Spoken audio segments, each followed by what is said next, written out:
Hello everyone, my name is Hailee Allen, and today I will be trying to change your mindset about something, particularly the mindset that you have of yourself.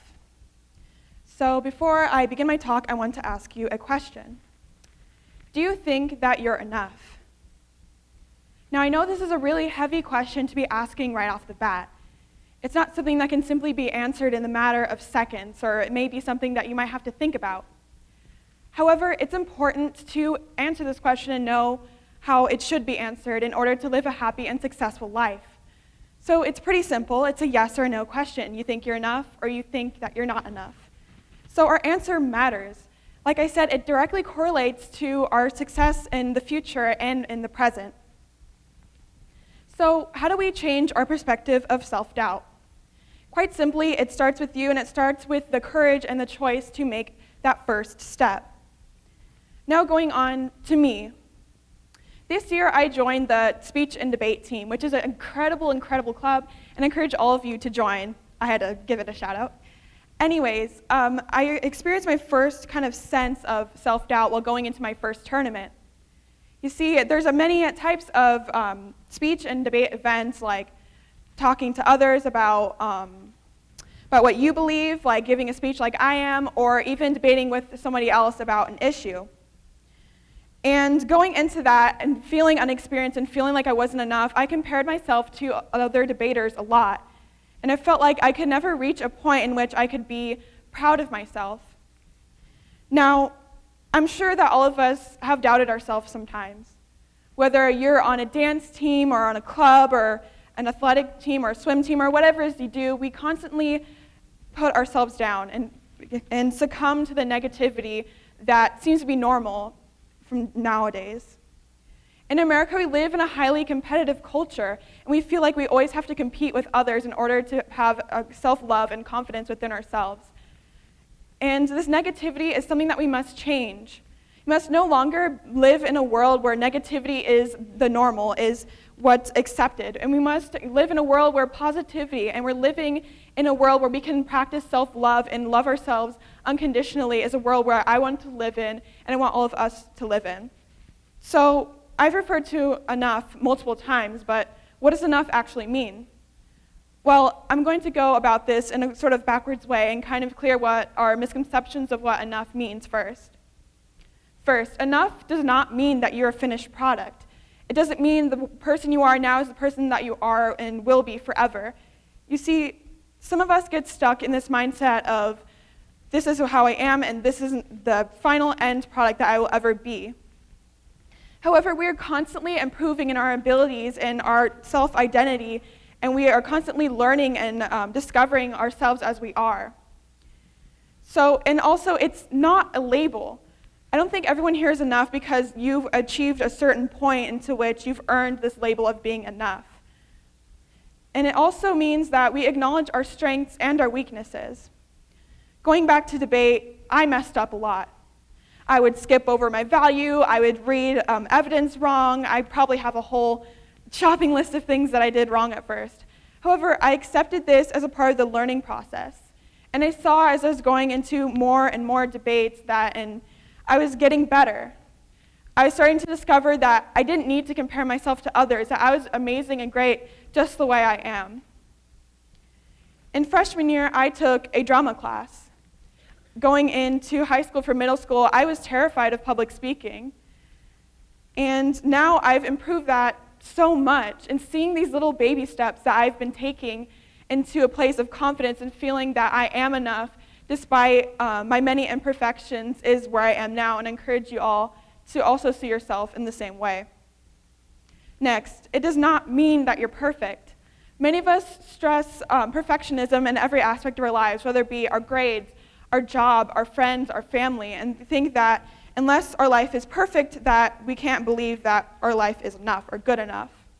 We get into this mindset of thinking that maybe one day I will be beautiful enough to love myself, smart enough to love myself, talented enough at my sport to love myself. And that's a really negative mindset to live in. We should live in a mindset where I'm good enough now, and now is a time that I could practice this sort of self-love. And it's okay to fail at first. Failures are why we succeed.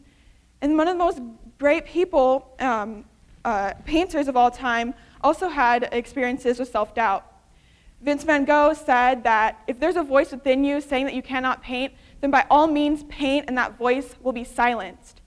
Once we don't let that negative voice and that's inside our minds control us anymore is when we have a mindset of growth, and that's when we can truly achieve what we set out to get and truly be successful.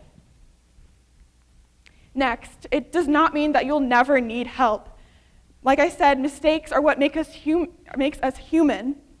We must adopt this mindset of growth and that we do need help. If you're like me, I'm a junior. We are taking a really difficult math class this year, which is calculus, and calculus is incredibly difficult.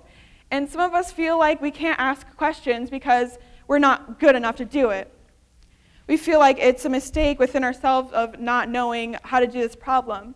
However, like I said, it's a part of the learning process. Knowing that you're enough as you are and actually looking for help is something that's great.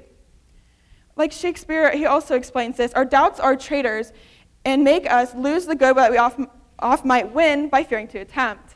Now, this is a pretty simple Shakespeare quote to understand. I'm sure many of you read Romeo and Juliet, but I will kind of explain it more. Once we give in to our doubts is when we actually do fail. We never fail unless we stop trying. If we keep on trying, that is a success in its own right. And if we keep on going with this perception of, I am good enough and I will achieve it one day, is when we do actually achieve a success. Attempting and failing and attempting again is what makes us human, and it's what makes us grow in our abilities and our self-confidence. So what does enough actually mean then? I've kind of clarified what it doesn't mean and kind of got it from a backwards way. So enough means that you're worthy of love and praise because you are you.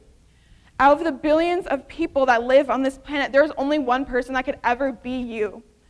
Some of us go on social media and we compare ourselves to that celebrity, being, why can't I be as beautiful as her? Why can't I sing as amazing as her? Why don't I have this great cars? But you are worthy of love and praise just the way you are. You don't need to compare yourself to others. You can be unapologetically you, and that is amazing, and you're amazing in your own right. You don't need to compare yourself to others. There's only one person on this planet that can be you, and that's yourself. So I hope that by listening to this talk that you have changed your mindset. Maybe you're realizing that you're being too harsh to yourself. And also remembering that you should treat yourself like a friend. That voice of negativity within you is, if they are your friend and you're constantly putting them down, how long would you want to be with that person? For some of us, they may be our best friend, and for others, it may be somebody that we might want to avoid. So once we start treating ourselves with love and respect is when we actually achieve success and self-love. And also for me, as a Christian, knowing that despite being imperfect, that I still receive God's love and receive His grace is another thing that keeps me going on. And with self-love and with God's love is why I am confident in many things that I do now. So before I end this talk, I want to get you involved a little bit. Some of us need to start telling ourselves that we are enough and we are worthy. So I have this affirmation that is on the next slide that I want you to repeat with me, and then we will end it. And it's really important to have these sort of affirmations and keep on reminding ourselves that we are enough and that we are worthy of love and praise. So here it is. I am more than enough. There is no one who can be a better me than I can. I'm complete just as I am. My mind, my heart, and my skills expand to meet each new challenge with ease. There is always plenty of me to share with plenty of me to spare. I'm complete. I am more than enough. You are enough, you are enough, you are enough, and don't ever forget that. I hope that by the end of this talk and by enjoying all these wonderful TED Talks after me, that you keep this in the back of your mind. That you will no longer let your voice of negativity define who you are, but rather live in a world of positivity and growth and change, and know that you are capable of doing whatever you set your mind out to.